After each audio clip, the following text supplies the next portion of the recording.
Jadi pernikahan itu adalah sebuah ibadah. Saya juga sudah pernah tekankan, saya ingatkan kembali. Bapak Ibu yang sudah berumah tangga di sini, kalau dulu niatnya karena disuruh oleh orang tua, karena hanya suka, karena faktor umur, faktor ekonomi, apalah alasannya, maka itu harus diubah. Di ruangan ini, di detik ini.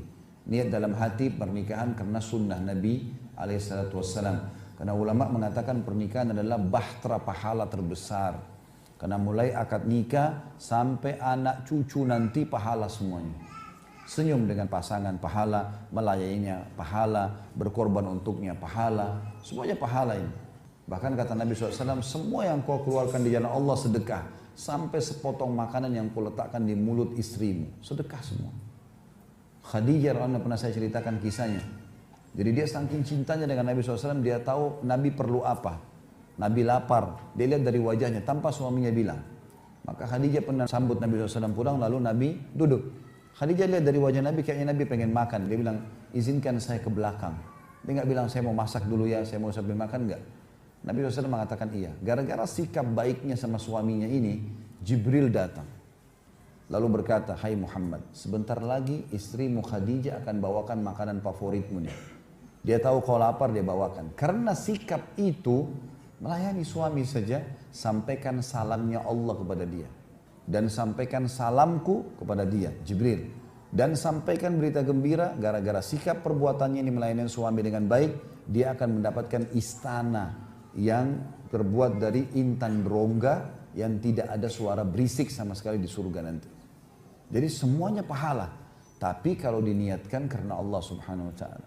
Bukan karena suka saja.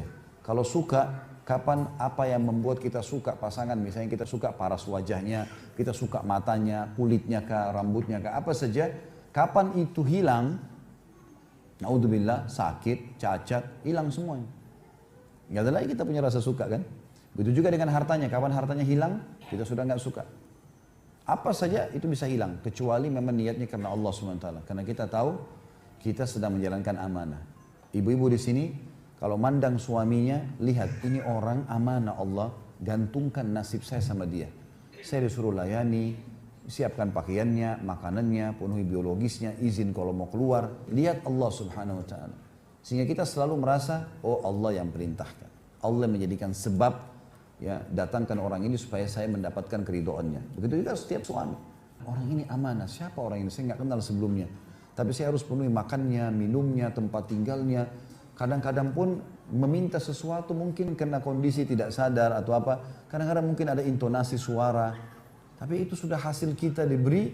Kemudian begitu juga muamalahnya. Ada kadang-kadang ibu-ibu minta nafkah. Jangan lupa ya, sudah tanggal 1. Padahal dia lagi minta duitnya suami. Nggak sopan gitu kan. Kita lagi minta, ibu-ibu kalau minta pinjam pulpen temannya di sebelah majelis begini. Bagaimana caranya? Ini pulpenmu? Nggak mungkin. Orang itu langsung menjauh gitu kan. Bu bisa pinjam pulpennya enggak? Santun, baik. Semestinya begitu. Tapi subhanallah karena ini amanah dari Allah berbeda. Banyak suami sabar. Ya sudah. Ya. Karena Allah SWT. Kalau niatnya karena Allah berbeda. Makanya kata Nabi SAW, nikah itu bagian dari sunnahku. Siapa yang menolaknya bukan dari golonganku. Nah, ini sudah masyhur riwayat-riwayat ini yang pernah kita sampaikan sebelumnya. Oleh karena itu diniatkan karena Allah SWT supaya langgeng. Dan juga diniatkan teman-teman sekalian, rumah tangga itu sekali kita menikah selamanya sampai ke surga insya Allah. Udah lupain kata-kata cerai ini, lupain udah. Masalah nanti ada ketidakcocokan, adaptasi, belajar. Karena kita kalau cerai pun nikah sama orang baru, adaptasi baru lagi. Dia punya cara makan sendiri, pola makan, pola fikir, pola tidur, segala macam.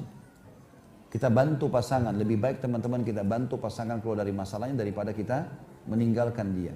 Sampai kepada masalah besar pun ya, misal pasangan kita sedang diganggu oleh lawan jenis.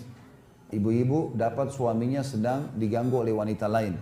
Atau bapak-bapak mendapatkan istri diganggu oleh laki-laki lain. Na'udzubillah, mudah-mudahan tidak terjadi. Tapi kalau terjadi, bapak ibu punya dua opsi. Opsi yang pertama marah, udah pilih saya atau dia. Akhirnya pasangan kita bingung. Bisa saja pilih orang yang selingkuhannya ini atau dia pilih kita kan. Kalau menurut saya ini tidak efektif. Ada cara yang kedua, rangkul pasangan kita supaya dia bisa berubah, tinggalkan itu. Saling terbuka itu sangat bagus. Lebih baik kita rangkul pasangan, bantu dia keluar. Karena orang yang sedang digoda oleh orang lain itu ada pengaruhnya. Maka kita sebagai pasangan bantu dia keluar dari permasalahan, bukan malah kita tinggalkan. Itu poin penting ya. Kalau mau memang rumah tangganya langgeng, kalau enggak susah. Setiap kali ada masalah kita selalu emosional, selalu minta pulang, selalu minta cerai, selalu mau menceraikan dengan ancaman kalau laki-laki, maka ini tidak ada gunanya rumah tangga itu. Dan bahaya, kalau orang mengatakan ceraikan saja saya, kita sudah tidak cocok, malaikat lewat mengaminkan, bahaya loh. Tidak usah. Semoga Allah berikan hidayah kepadamu, semoga Allah mudahkan kau jadi baik, semoga begini dan seterusnya. Itu bagus ya. Pernikahan merupakan batin, hubungan batin yang hakiki. Maknanya, yang saya pernah bilang, semua rasa suka kita, begitu sudah akad nikah, limpahkan kepada pasangan halal. Tidak usah ada was-was syaitan. Nanti kalau saya terlalu cinta sama dia, terus cerai nanti masalah. Nggak usah pikir cerai dulu. Itu hubungan batin yang hakiki. Kemudian cinta yang penuh dengan kejujuran. Yang betul-betul semua yang berhubungan dengan masalah cinta, saya ingin lampiaskan pada pasangan halal. Saya pernah bilang kata-kata, apalah, gambar, segala macam. Bahkan kita halal mengirim foto-foto pasangan kita atau kita kirim foto kita kepada pasangan yang halal. Bukan untuk dipublish ya, tapi untuk dikonsumsi pribadi. Tidak ada masalah. Karena dia halal. Kemudian kerjasama dalam kehidupan yang penuh ruh kebersamaan. Melibatkan pasangan dalam setiap lini kehidupannya. Ya, berdiskusi, berdialog, ini semua masuk dalamnya. Tapi ini dikatakan ada ruh kebersamaan. Bukan begitu suaminya ibu bilang, saya kayaknya terlilit utang nih, usaha saya bangkrut. Nah itu kena nafkahnya kurang. Ini jadi masalah ini. Kita bukan berikan solusi. Nggak boleh. Istri kita misalnya berkeluh, kayaknya di rumah ini butuh pembantu. Karena kalau saya sendiri urus 3 anak, cuci, nggak sempat nih. Ah memang dasar kok males. Nggak boleh. Memang dia butuh pembantu, kasih. Kenapa enggak? Ada ruh kebersamaan. Kita kerjasama. Dan teman-teman tidak akan muncul ini hubungan batin yang hakiki, cinta yang penuh kasih sayang, kalau masih ada sifat bakhil dan perhitungan sama pasangan. Tidak bisa bertemu kelanggengan hubungan dengan bakhil. Mustahil. Nggak mungkin. Pelit sekali. Perhitungan sekali. Makanya tidak boleh ada. Karena ini di sini harus ada kebersamaan dan penuh kasih sayang.